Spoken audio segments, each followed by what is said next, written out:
Bonjour à toutes et à tous, je suis ravie de vous retrouver pour ce 3e épisode du podcast La Loire en bouteille, toujours au cœur des vignes du domaine de Haute-Perche dans le Val-de-Loire, près d'Angers. Nous poursuivons notre série de podcasts consacrée au réemploi dans les vins de Loire en abordant cette fois-ci une question centrale, le rôle du consommateur.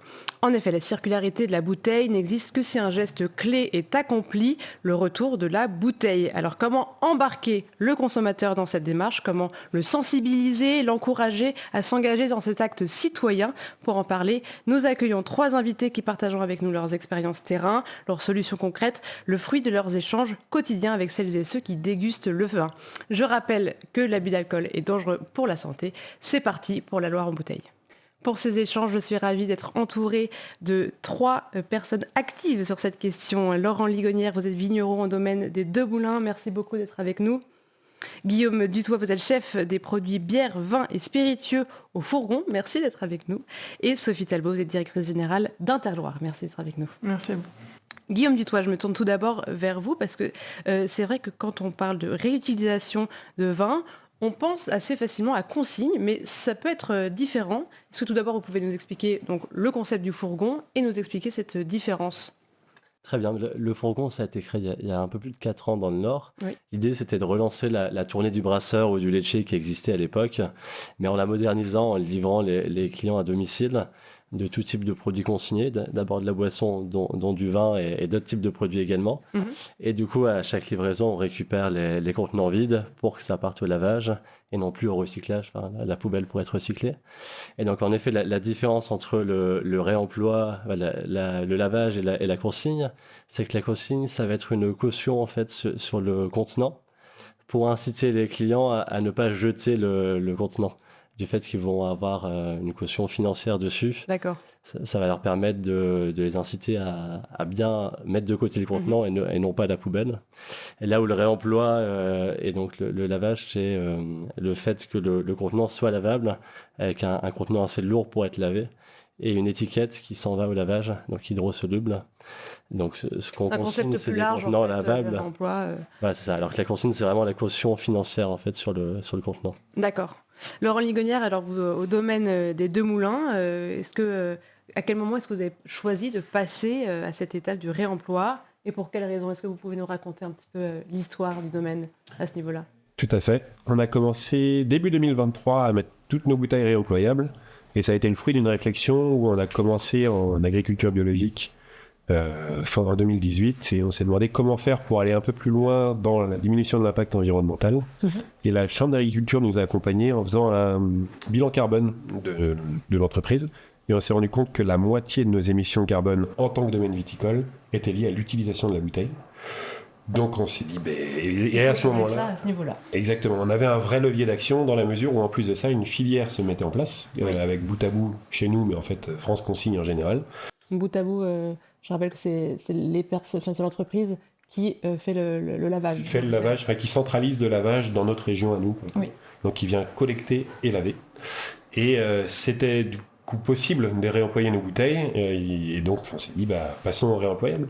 Et l'avantage que le réemployable a, c'est que ça peut diviser par 5 les émissions de CO2, ça divise par 4 l'énergie et par 2 l'eau. Et donc on s'est dit, il faut absolument qu'on y aille. Donc on est parti dans ce sens-là. Depuis 2023, donc. Sophie Talbot, qu'est-ce que vous remarquez de votre casquette d'Interloire? Qu'est-ce qui peut être déterminant pour faire que le consommateur soit engagé dans cette boucle? Parce que finalement, si le consommateur ne ramène pas la bouteille, tout cet effort que vous faites, vous vignerons, est perdu. Oui, tout à fait. Je pense que déjà, ce qui peut être déterminant, c'est faire en sorte que l'offre existe. C'est le meilleur moyen pour que petit à petit, un réflexe s'instaure et que le consommateur soit familier avec le réemploi. Donc nous, au niveau d'Interloire, donc Interloire, c'est l'interprofession des vins de Loire. Ça regroupe 2500 opérateurs. Donc quand je dis opérateurs, ça veut dire vignerons, maisons de négoce, caves coopératives. Donc on est assez nombreux, le territoire est vaste, ça couvre 34 appellations d'origine protégée et puis une indication géographique protégée, l'IGP Val-de-Loire. 42 000 hectares de vignes, du Nantais de Nantes à Blois. Donc okay. Nantais, Anjou, Saumur, Touraine. Voilà, pour que vous ayez un petit peu le panorama. Et donc au niveau d'Interloire et des vins de Loire, on était bien conscient de cette notion de l'importance en fait de passer à l'échelle pour faire en sorte que le consommateur puisse avoir une offre étoffée, un véritable choix, et que le réemploi puisse être un argument supplémentaire pour le consommateur pour aller choisir une bouteille, plutôt que un choix dicté par le réemploi. Ça nous semble essentiel. Donc effectivement, faire en sorte que cette offre existe en rayon, ça veut dire embarquer un maximum aussi de metteurs en marché, d'acteurs des vins dans la démarche, pour que en rayon, au caveau, au restaurant, chez le caviste, le consommateur puisse être confronté à des bouteilles réemployables. C'est-à-dire que ce qui est très important, c'est que l'offre de choix au sein des bouteilles réutilisées soit très variée. Parce que c'est vrai que la personne, si elle commence à devoir choisir qu'un seul type de vin, etc., ça risque d'être embêtant pour le consommateur. Oui, tout à fait, exactement. Et c'est vrai que ça donne d'ailleurs encore plus de sens au fait que ce soit les vins de Loire qui se lancent peut-être les premiers en termes de région viticole, fortement dans la démarche de réemploi. C'est aussi les vins de Loire, c'est aussi la richesse et la diversité qui fait notre différence, puisqu'on couvre des rosés, des blancs, des rouges, des bulles, des vins secs, des moelleux, des liquoreux. Donc c'est vrai que c'est une chance, je pense, pour la filière vin qu'on puisse avoir une région telle que la nôtre qui se lance dans le réemploi. C'est que d'emblée, à partir du moment où le pari va être réussi, on aura embarqué suffisamment d'opérateurs dans la démarche, le consommateur sera à même d'avoir du choix déjà au niveau des vins de Loire. Guillaume Dutoit, du coup, vous, comme les consommateurs se tournent vers le fourgon, ils sont déjà très embarqués, très éduqués sur cette question-là, ou au contraire, vous devez faire quand même beaucoup de pédagogie? Il y a quand même de la pédagogie. En fait, les consommateurs viennent chez nous avant tout pour le service, le fait de pouvoir être livré à domicile sur des caisses lourdes, enfin des produits lourds, plutôt qu'acheter son pack en supermarché, ils peuvent être livrés à domicile. Ah d'accord, donc c'est pas tout de suite Voilà, l'empreinte et les carbone. services également de plus devoir gérer sa poubelle, parce que du coup ce n'est plus un déchet, mais c'est un contenant qui va être lavé et réutilisé plusieurs fois, vu que c'est que des contenants réemployables, comme on disait. Et donc il y a toute une éducation à faire, une sensibilisation des consommateurs, de d'abord leur expliquer tout le process, toute la démarche. Donc un nouveau client qui se connecte sur le site, tout se passe en ligne, soit sur l'application, soit sur le site internet. On lui explique tout le procédé, tout le déroulé, les différentes étapes de 100% de frais employables livrés à domicile rapidement, récupérés à la livraison suivante. Et après, c'est un cursus qui va se poursuivre via des newsletters qui expliquent aussi qu'il faut bien ramener les bouteilles, idéalement même les laver pour que ça se lave mieux, enfin les rincer à l'intérieur. Pour sensibiliser des gens qui ne sont pas encore chez nous, ça peut être aussi par des vidéos sur Instagram, ou quand on a été diffusé plusieurs fois dans des JT par exemple. Donc les médias relaient aussi tout notre process, notre message, et permet d'expliquer du coup aux clients la démarche qu'on fait et qu'on peut consommer de manière réemployable, zéro déchet facilement à la maison. Et ça prend bien, les gens jouent le jeu, vous savez si vous avez un fort taux de retour de vos contenants? Ouais, ça joue bien le jeu, on a 97% des contenants qui sont donc récupérés. Vous savez à peu près la moyenne, enfin, je veux dire, c'est beaucoup plus fort que les autres acteurs? En magasin, c'est plutôt 30% en moyenne.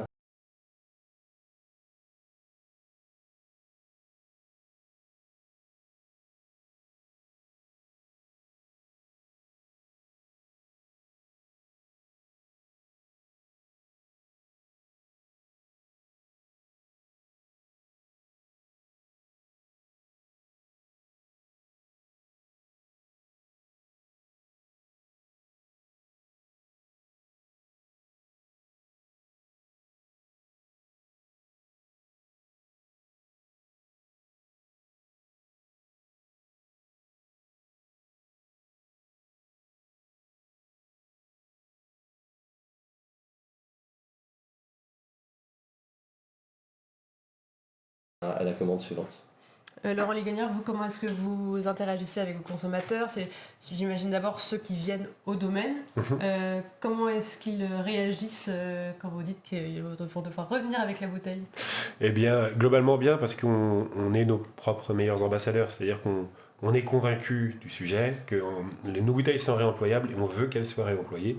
Donc on en parle aux personnes qui viennent et on leur met un petit programme fidélité. On n'a pas de consigne monétaire en place. Et on voit que du coup c'est limitant parce qu'on n'a pas autant de retours que peut l'avoir Guillaume et le fourgon en général. Mais par contre, juste, on a une consigne morale en place. C'est-à-dire qu'on leur dit revenez avec vos bouteilles vides et puis vous repartirez avec des pleines, comme ça c'est aussi très sympa. Parce qu'en général quand ils viennent c'est aussi pour ça. Mais il faut qu'ils séparent ces bouteilles-là et on ne reprend pas forcément que nos bouteilles, on reprend toutes celles qui ont le logo du réemploi. D'accord. Ok, et donc les gens jouent le jeu. Oui, ça dépend. Et donc, et est-ce que vous êtes aussi vous livrez aussi des professionnels? Tout à fait. Et cela, est-ce que c'est différent? Parce que là aussi, Alors, vous devez leur demander de ramener les bouteilles. Tout à fait. Donc on n'a pas en fonction de la personne et de sa clientèle, les professionnels du coup va dépendre de sa clientèle, si elle est plus ou moins sensibilisée au sujet.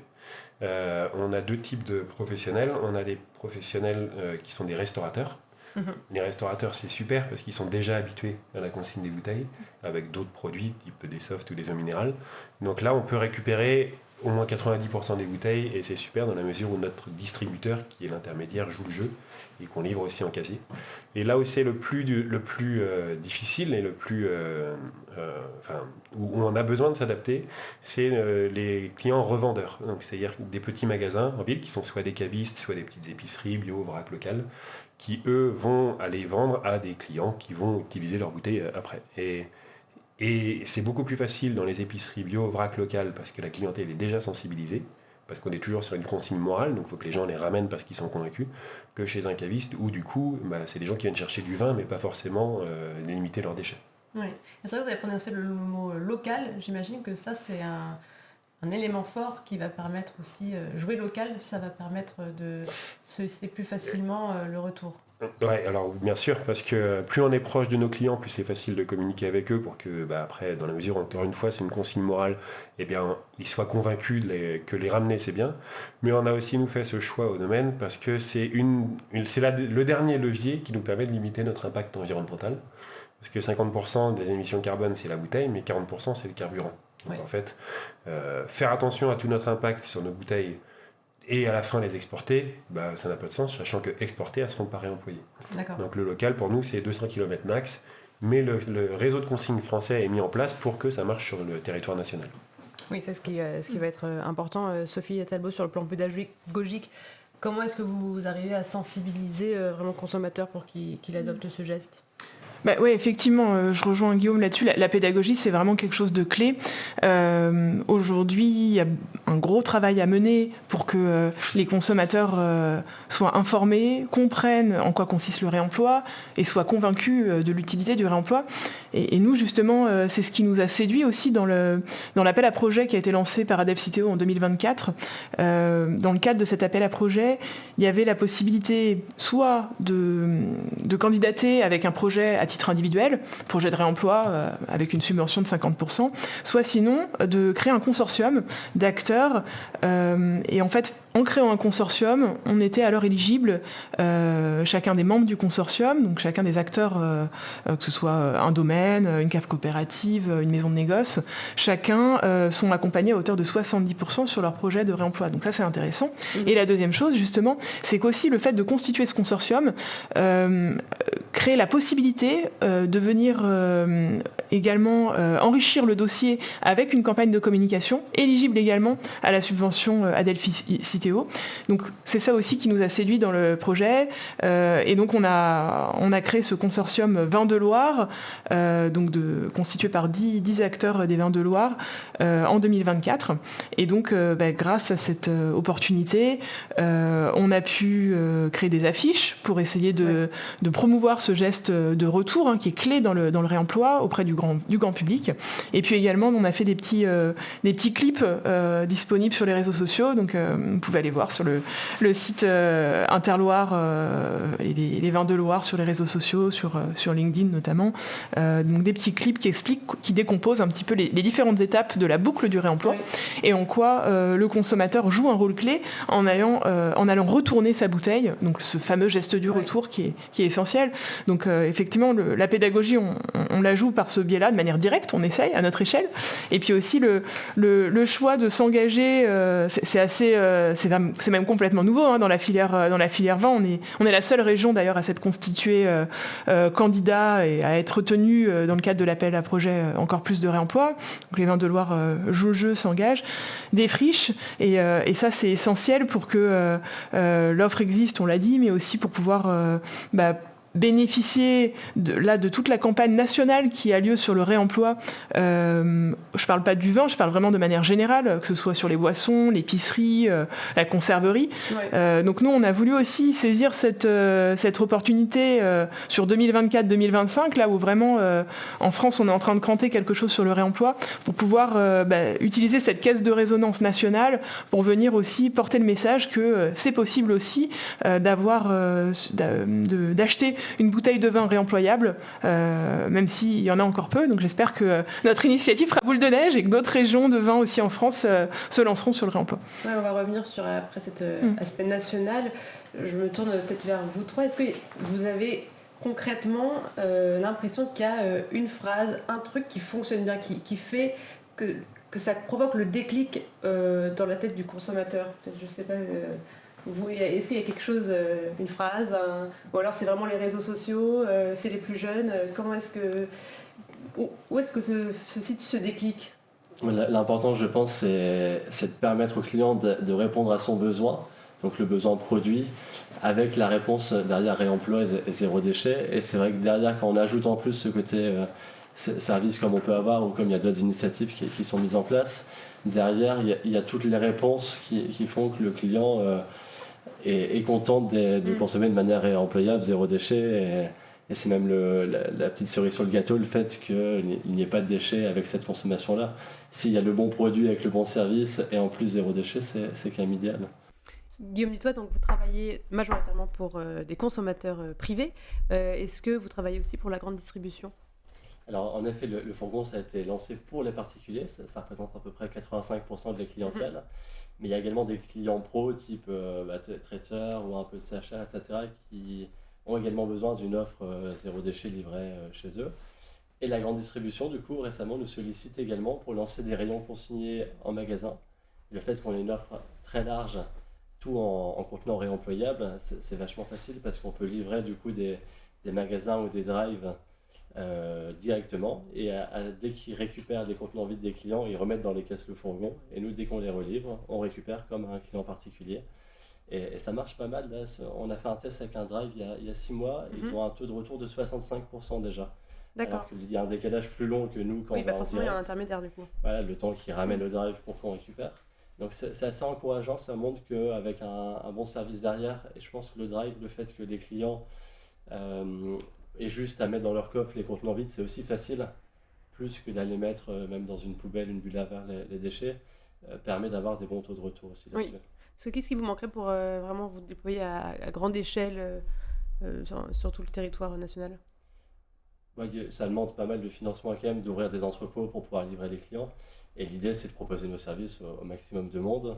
Donc soit en direct via des entrepôts qui livrent à peu près à 50 km à la ronde, ou soit des revendeurs du coup, type des magasins ou des drives qui peuvent revendre notre offre consignée. Et donc c'est tout le travail de démarchage, de partenariat et de développement à ce niveau-là. Puis Sophie, il y a un projet quand même national qui s'appelle Reuse qui est en place, c'est quand même assez porteur pour... ça a un écho forcément dans la région, et aussi la région peut avoir il y a un écho aussi national de votre déploiement régional. Oui, tout à fait. Reuse, c'est une démarche qui a pour but d'accompagner le déploiement à grande échelle du réemploi en France. Ça concerne pour le coup toutes les filières, que ce soit donc les boissons, les bières, l'épicerie, la conserverie, donc c'est très large. Et effectivement, c'est intéressant parce que ça permet vraiment de faire du bruit autour du réemploi en France. Et ce qui est intéressant aussi, on a de la chance là-dessus, c'est que ils ont lancé 4 régions pilotes ont été identifiées pour faire un premier test avant de lancer vraiment l'initiative Reuse sur l'ensemble du territoire français. Et justement, ces 4 régions pilotes, c'est Bretagne, Pays de la Loire, Normandie, Hauts-de-France. Ouais. Et donc, on a la chance au niveau des vins de Loire d'être vraiment en affinité totale avec ces 4 régions pilotes. Donc, ce qui donne encore plus de poids et d'impact à notre initiative réemploi au niveau des vins de Loire, c'est justement cette affinité avec les 4 régions pilotes. Donc, pour nous, ça donnait vraiment... ça rendait vraiment logique notre engagement sur le réemploi dès le départ, même si, effectivement, c'est jamais simple parce que être le défricheur, ça veut dire aussi... tester, accepter parfois de se tromper, de reprendre. Donc, mine de rien, c'est du temps, c'est aussi de l'implication de la part de tous les membres du consortium, que je salue et que je remercie, parce que je suis bien consciente de cet aspect-là. Mais le fait de jouer le jeu, je crois que c'est essentiel, ce rôle du collectif, parce que c'est vraiment ça qui va nous permettre demain de ne pas rester sur le côté, au niveau de la filière vin, et aussi vraiment de pouvoir faire en sorte que le réemploi soit compatible avec les contraintes, les particularités du vin, qui est un métier quand même bien spécifique, quoi. Mais Laurent Ligonière, vous, ça vous aide d'avoir justement vos pairs qui sont dans cette même dynamique? Oui, tout à fait. Le consortium, c'est tous les avantages que disait Sophie tout à l'heure, mais c'est aussi un partage d'expérience entre nous, producteurs, dont on fait partie du consortium, parce que on peut chacun, en fait, on est tous pionniers dans cette affaire, et chacun partage ses erreurs, ce qui permet à chacun d'avancer, ou alors ses points positifs et ses accomplissements, et donc ça permet à tous d'avancer un peu plus loin, plus ensemble, quoi. Je reviens vers vous, Sophie, sur le projet Rio. Ça touche du coup donc la grande distribution, parce que c'est vrai que pour que ce soit au plus proche du consommateur, la grande distribution, c'est quand même le lieu de prédilection, la grande consommation. Donc ce projet-là, ça va permettre justement de toucher les plus grandes surfaces. Oui, c'est vrai, c'est important, vous avez raison, je ne l'ai pas précisé. Reuse, c'est même uniquement un projet destiné aux grandes surfaces. Donc on parle d'un circuit bien spécifique, les grandes surfaces, qui est effectivement clé, parce que aujourd'hui, tout un chacun va faire ses courses en grande surface. Donc c'est vrai que tout à l'heure, on évoquait l'importance de la pédagogie, le fait que le réemploi puisse être massivement déployé en grande surface, c'est clé, aussi en termes de merchandising. C'est pour ça que je reviens là-dessus, c'est vraiment essentiel que le vin puisse prendre sa part pleinement dans le réemploi.